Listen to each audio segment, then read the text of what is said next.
Hello everyone, this is the Underdog, aka the German Viking, and I'm looking at another article from Bounding into Comics, and it seems like that, or it doesn't seem like that, they actually tried to censor George Lucas by having him sign a non-disparagement clause, basically meaning George Lucas could not speak negatively about Lucasfilm, Bob Iger, and Disney. So here is the article.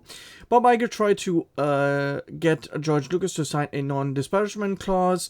Disney CEO Bob Iger revealed he attempted to get George Lucas to sign a non-disparagement clause concerning Star Wars.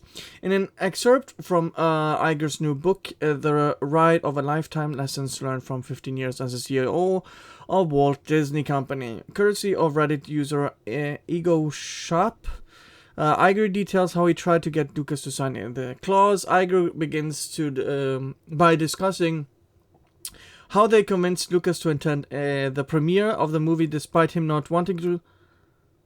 What? So him actually being at the Force Awakens, my God. He didn't actually want to be there. Huh. Well, after how I talked about how they backstabbed him in my last video, I'm not surprised at all.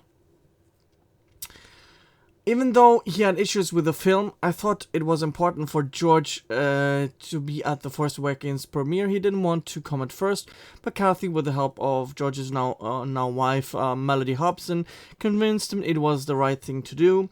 He then details how he tried to convince him to sign a non-disparagement clause. You know, after reading just the previous things, does he not understand he comes off as a complete a-hole in his book? Basically admitting that he is a douchebag towards perhaps the greatest creative mind of the last 30 or 40 years. And he puts it in a book. Is he trying to explain something, or is he just... He comes off as so narcissistic and arrogant that I don't even understand this. That how would he think this would come off? Among the last things we negotiated before the deal closed was a non-disparagement clause. I asked George to agree that he wouldn't publicly criticize any of the Star Wars film we made. When I brought it up with him, he said, "I'm going to be a big shareholder of the Walt Disney Company. Why would I disparage you or anything you do? You have to trust me." I took him at his word.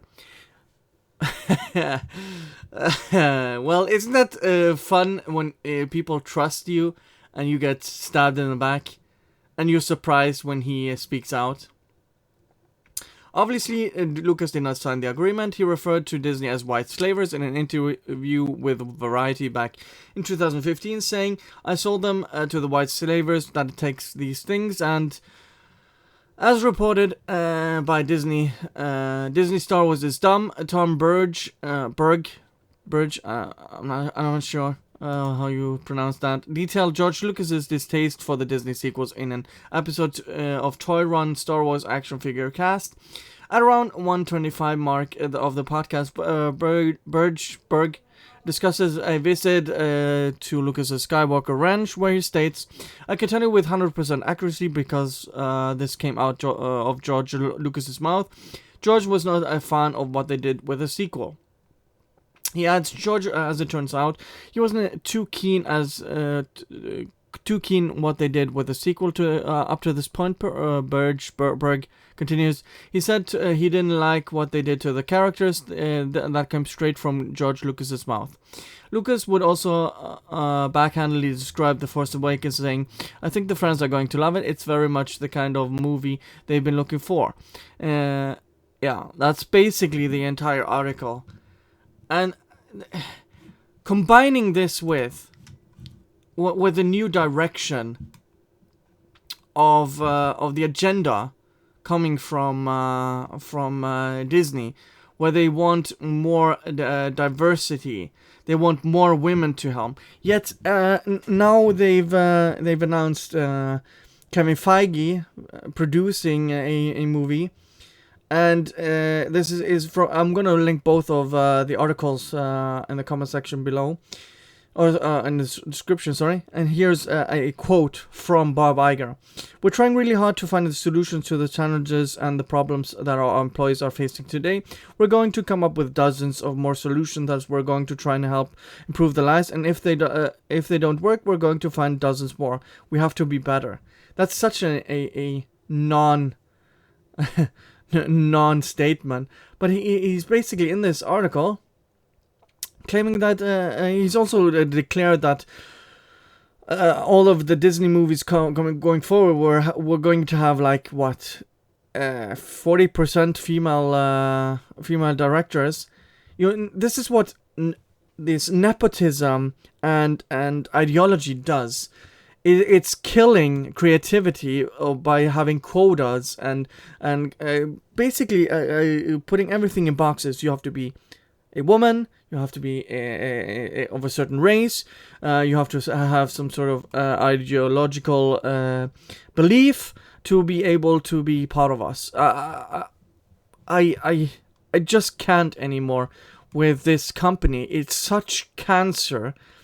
These people laugh on stage, they smile at the cameras while lying and being such two-faced a-holes, and then you have the same people firing Roseanne for something she did on Twitter, which she apologized for, but do the worst things. Sorry, I can't speak today.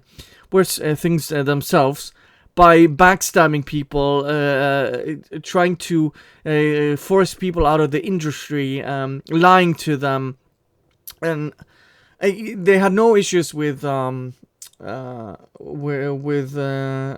gun guy being taken back to the Disney fold. James Gunn, sorry, for some reason I thought Bob Gunn, James Gunn.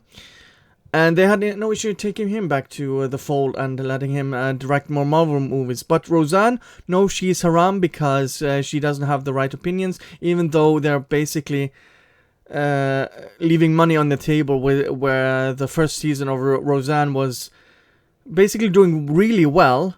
And yet, because they're so ideological inclined, they don't want her. They want to ruin someone's career just because of something they said. They have the hypocrisy of these people is astounding. Anyways, thank you guys for watching, and see you guys next time.